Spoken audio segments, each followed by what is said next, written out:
mos hynin Ramazan nëse ka në mesin tonë që nuk fol me babë dhe nan, nëse ka në mesin tonë që nuk fol me vlla dhe motër, mos gaboni me hin Ramazan pa shku me bo zjaretën dhe mja qel derën.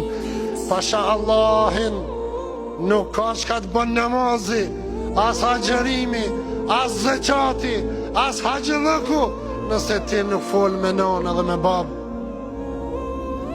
Ka thonë Muhammedi alayhi salatu wassalam, mirë aj njeri që Allah ja ka bo nasib me zonë pleçnia, babën edhe nanën kujdesin e ti, e ky nuk e fiton gjennetin hatri kujdesin që ka bo për ta.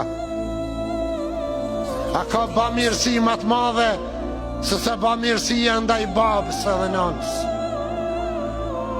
Wala taqul lahuma uffin wala tanharhuma wa qul lahuma qawlan karima. Edhe mos i thuj babës edhe nanës as fjalën uf.